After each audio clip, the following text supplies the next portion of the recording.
Kraken Brew is an unofficial fan content permitted under the fan content policy, not approved, endorsed by Wizards. Portions of the material used are property of Wizards of the Coast, Wizards Coast LLC. Okay, so let's go ahead and get into this first pack. We're going to look at some BloomBurrow today, one of my favorite sets of a few years back, and see if we can find any legendary creatures. And hopefully with that, we will be able to build a commander deck. So the first card we're going to look at today is Light Shell Duo. Has prowess. The next card. Intrepid Rabbit, Offspring 1. When this creature enters, target creature you control gets +1/+1 until the end of turn. I think the rabbits in this set did do a lot of 1/1 counters. They made a lot of little tokens. This is a pretty fun set that we had a long time ago.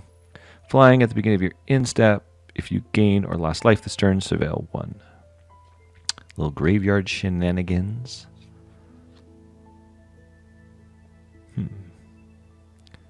Steppeth Charger, Offspring 2. When this creature dies, it deals 1 damage to target player. Not a card we'll be using on this day.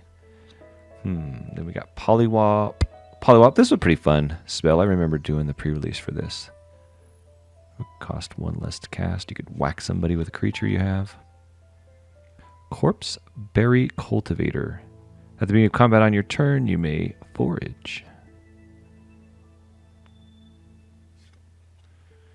Then we have High Strider.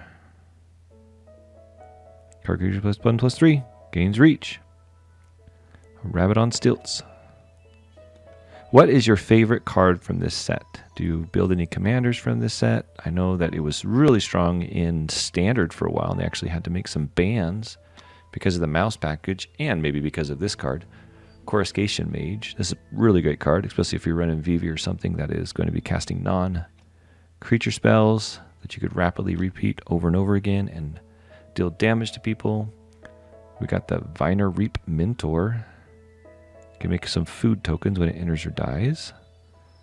Put that in your foods deck. The Dewdrop Cure. Cute little mouse. Reminds me of Toad and Frog. I don't know if you guys ever read those books when you were younger, but I used to love those Toad and Frog books. Maybe 2nd grade, 3rd grade.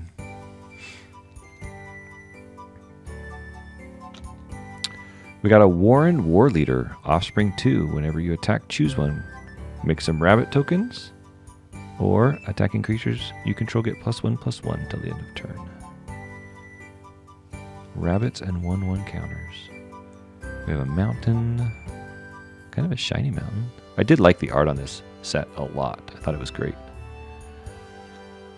All right, well, we didn't see any legendary creatures in there worth mentioning, so we're going to go ahead and start and open up another pack and see if there's anything in this pack that we can use.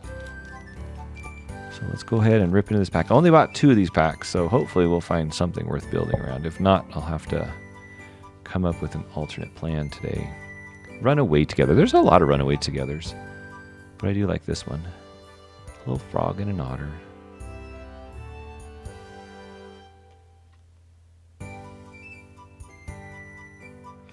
Warren Elder. Creatures you control get +1/+1 until the end of turn. Interesting.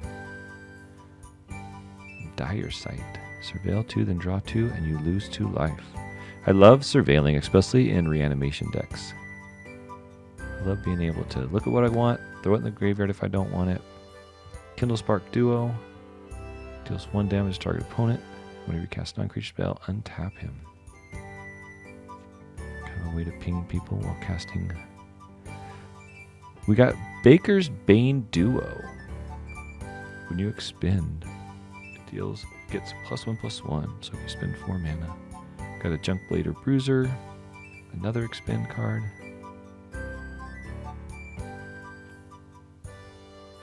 Fountain Port Bell. If it enters, you may search your library for a basic land card, reveal it, then shuffle it, put it on the top of your library. Got Splash Portal. Actually, I really like this card a lot. You can exile a creature, return to the battlefield, get a blink effect. And if you're using a bird frog or otter or a rat, you get to even draw a card on top of it for just 1 mana. Consumed by Greed. Gift card. Sacrifice a creature with greatest power among creatures they control. If the gift was promised, return target creature card from your graveyard to your hand. And we have a rock face village. I never really used many of the lands from this set. Maybe it would be okay. Not my favorite lands. Ooh, there's a, this one might actually be banned. This is one of the big mouse package cards in Standard. The Ember Heart Challenger. Has prowess, haste, pump it up. And then what else we have? Oh, and then we have another Standard card that people are using right now. Thundertrap Trainer has Offspring. When it enters, look at the top 4 cards of your library. You may reveal a non-creature, non-land card from among them and put it in your hand, but the rest in the bottom of your library in a random order. So, if we were playing Standard, we'd be super psyched because we got a couple awesome Standard decks, but we didn't. So, boo. But that's okay. I got a plan. All right, so I'm pretty excited. I get to talk about one of my favorite commander decks, which is Glarb Calamity's Augur. This is a black, a green, and a blue, and it basically says Death Touch, and you may look at the top card of your library at any time. You may play lands and cast spells with mana value 4 or greater from the top of your library. Tap it to surveil 2. So this card, in my mind, does everything I want to do. So let's go ahead and go through my deck. I'm going to kind of show you how I've built it and see if it's something that you might want to build too.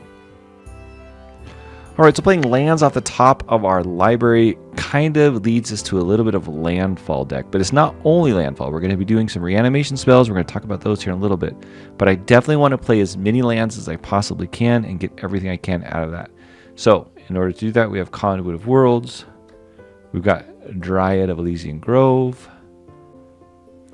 We have Azula's Lost But Seeking, so we can play additional lands, and these are going to be some of our payouts. So we're going to play lands, and we are going to make tokens. So we have Scoot Swarm, Quin Qua Gourmet. If one or more tokens would be created under your control, those tokens plus a green frog creature token, and then you can sacrifice it, put 1/1 counters on it, but we don't care about that so much. We just want to make a lot of tokens. We're going to make these Rampaging Baloths. We're going to make squirrels when we make tokens with Chatterfang. And then we're also going to make some tokens when land enters the battlefield that may not be lands, but they still might trigger by making tokens, and we can make food and all that good stuff. And treasures. Okay? Anytime a creature enters the battlefield, Champion of Lambhold's going to get bigger, which is super awesome because it says creatures with power less than Champion of Lambhold's power can't block creatures you control, which means we can attack with all of our creatures. Most of them will be unblockable, which will lead to a awesome win. I did put this Springheart Nantuko in. I haven't used it a whole lot. I just thought it might be an interesting card. And then, of course, Mirkwood Bats is going to help us because whenever we create or sacrifice a token, each opponent is going to lose a life. And we're going to double up all these triggers with Doubling Season and Parallel Lives. And in case we need to have them attack, we can give them all haste through Crashing Drawbridge. So pretty fun. I like this deck. We're going to take it in about 2 or 3 different directions just to keep it interesting. Okay, so after BloomBurrow last year, they had Duskmourn, and this is from Duskmourn. This is an Archon Cruelty. We're going to talk about some big creature spells. They also had a really cool secret lair. That was the Horrors from Across the Plains, and it was right about Halloween time when I put this together. So I put these big, awesome creatures in here. Obviously, I don't want to pay full price. So we are going to surveil, hopefully put these things in the graveyard, surveilling and other reasons, and be able to get them into the battlefield to help us out and do fun things. So one of these is the Doom Whisperer. It's pretty nice. You can pay 2 life and surveil 2. So we can keep surveilling. We got a Massacre Worm that we can bring into play. We have Radicast, the Foul-Blooded, to get whatever we want to get. We can sacrifice one of our creatures we don't care about and go get something. We obviously have a win con through Craterhoof Behemoth by making all those tokens we talked about earlier. A Vindikar of Zendikar is going to help us make a lot of, we're going to have a ton of lands into play. So we're going to make a lot of plants. We're going to do all that kind of stuff. We have an Overwhelming Stampede as a backup. We got Sakashima the Imposter to make copies of anything that we need to make. Also with Spark Double. We got a Psychic Frog that's going to help us discard these big cards out of our hand and get us into some of our reanimation spells. We have enhanced surveillance, so in any time that we surveil, we're definitely going to be able to surveil more and hopefully dump all the things that we want in our graveyard, put all the lands on our battlefield, and every time we do something, I love this deck because we're just going to be able to getting value. Defense of the Heart is going to help us get a couple creatures if we don't have them. Fauna Shaman, same thing. Neoform, same thing. And then we can bury alive a couple creatures we don't want. We can zombify them. We can animate dead them. We can lively dirge. We can squirming emergence. We got all these great reanimation spells. Dance of the Dead. We got to reanimate, necromancy, and dread return. So this is basically this deck. We got a couple things in here that'll help us gain some lives. We have a toxic deluge, a couple kill spells just to keep some things off the board if we don't want them. Right? We got Infernal Grasp, Come Back Wrong, Go for the Throat. And then this will help us untap our commander so we can tap it again. So that way we can surveil again if we want to. Kind of anything, just lands coming in the battlefield anyway. We got to put this little cute Spore Frog in here because it is a frog deck. And hey, you know, sometimes you just need to do that. And then we have Essence Ward in because we're going to be making all those tokens. And with those tokens, we are going to be generating value and life. So, really, really fun deck. Don't know the power level. It's probably higher than I probably want to admit it is because it seems to do a really, really good job. So in BloomBurrow, Glarb is definitely my favorite commander from that set. I'd also have another Gev deck that I use from that, but it's more of a CEDH deck.